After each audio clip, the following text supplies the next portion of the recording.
Hi, I'm Stewart Carter, registered massage therapist and co-owner of Newmarket Massage Therapy Clinic. Today I'm going to do a little demo of what to expect when you come in for manual osteopathy. This is my model here and co-worker, Jill Stewart. Thanks, Jill, for being here today. No when you come in for manual osteopathy, I do a quick assessment and review your case history form, just like you would when you come in for massage therapy. And I like to assess and treat as I go along. So what you would expect, I would start at the feet basically first. I'm also going to be checking several different systems in the body. I'm going to be checking the fluid systems in the body, including the blood, the lymphatics, and the cerebrospinal fluid.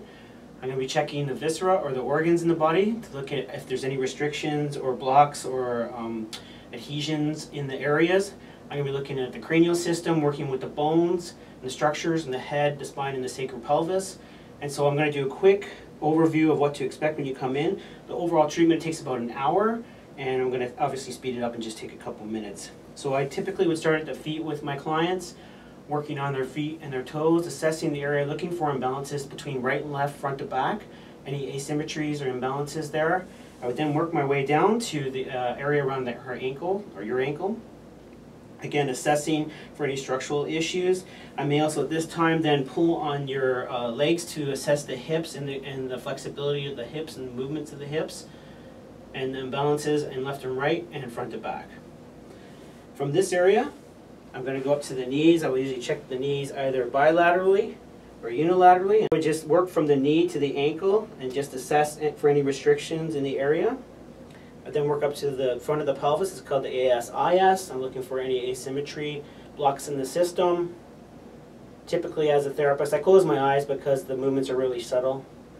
I'm looking for anything to do with the fluid body, the physical body, or even what they call the tidal body.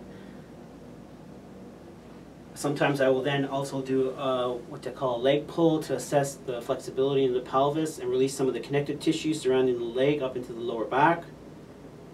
And I would do this on both sides, right and left.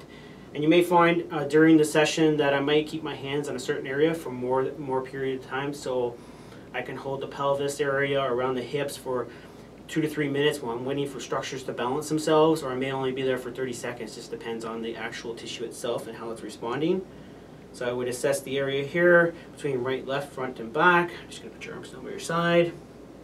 This is when I start getting into the viscera, or the organs in the body. I start with just regular palpation, slowly sinking in, looking for any restrictions, if things are imbalanced or tight, aren't moving properly.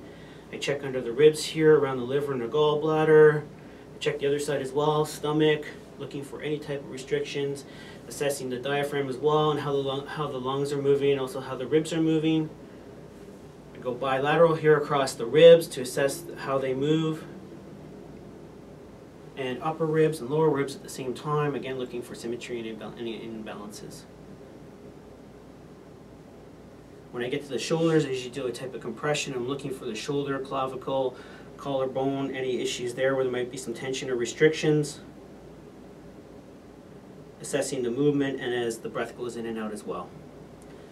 Also would then check the elbow, the wrist.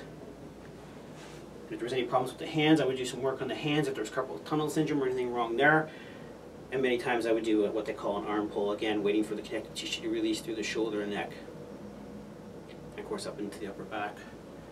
At this point I sit down at the head of the table, typically again assessing the collarbones or the clavicles. They call this the thoracic outlet or thoracic inlet depending on what books you read. So again I would assess this area looking for tension and restrictions to the connective tissue and the muscles in the neck and shoulders. You have a lot of nerves that come down here and supply the arms, so you're going to always look for that type of tension.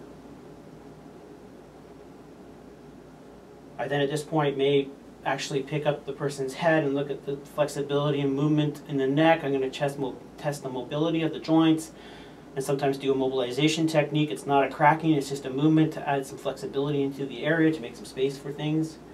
At this point I would go to cradle the head and start doing some more cranial osteopathy. Again, looking for asymmetry and imbalances, waiting for the body to come back into alignment. Working with all the different structures and bones in the head and the face. And so there's a pattern here that lasts about half an hour at different areas, different bones. I'm speeding it all up. Frontal bone, the back, and then you get into the jaw. You get into movements here and the side, assessing the jaw and the movements here. And sometimes if you have a problem with grinding teeth, you can do intraoral work. I put vinyl gloves on and I put my hands in the mouth, a very soft, slow technique, looking again for the body to balance. I'm encouraged, and at this whole time I'm encouraging the body to help heal and align itself. With chiropractic, you assess the part that's out of alignment and they force it back in with a high velocity, low amplitude adjustment. What I'm doing here is promoting the body to realign and adjust itself. So sometimes I'll hold it up to 2 or 3 minutes while things sort of soften and go back to where it belongs. The body wants to be in homeostasis, which is a place of balance and health. And sometimes, well, hopefully during the treatment, you'll find that balance again. The body will remember, hey, this is where I need to be comfortable. While I'm doing some techniques here, I'm just going to talk to you about what I'm looking for. A lot of times in the body, trauma or injury will occur. It can happen when you're very young, can happen during childbirth. You can have a fall while you're skating on the ice when you're 4 years old. You can bang your tailbone or your sacrum, the low part of your low back, and your body has the ability to compensate for that injury. 20 years later, you're bending over, and your back starts to hurt, and you're thinking, what did I do? I just bent over. Well, it could be that trauma or injury that you had from 20 years earlier that can't compensate anymore. The body hits threshold with its compensation, and then the injury shows up. So that's the type of thing we're looking for to bring back that balance and maybe work with that original lesion you had 20 years earlier or 30 years earlier. These techniques work great with systemic disorders as well, with focus, poor sleeping habits, migraines, general energy levels if you're feeling tired or lethargic. Because you're dealing with the central nervous system, brain, and spinal cord, it can affect a lot of different areas all at once. What I'm doing now is working above and below the body here, putting my hand across her sternum and ribs and on the upper part of her back. I'm working on what they call a diaphragm release, and it's not the diaphragm from breathing, it's the top release, it's a transverse plane of connective tissue, so I'm waiting for the body to balance itself. And then sometimes what will happen is I'll get pulled over to the shoulder if the shoulder is an issue, or the other shoulder depending on what side I'm on. The next part of this process is coming down. This is where the client just lies still, and I'm going to put my hand under, is that okay? Under her mid-back and the top of her ribs with a slight compressions from above and below. Squeezing together, looking for the diaphragm and the lungs to release and balance themselves. And she has a pattern over here where I would actually pull her ribs over like this and wait for them to release. What happens is that things are tight and they soften. They rehydrate, the fluid comes back in, and there's a lot of pliability and softness that comes with that.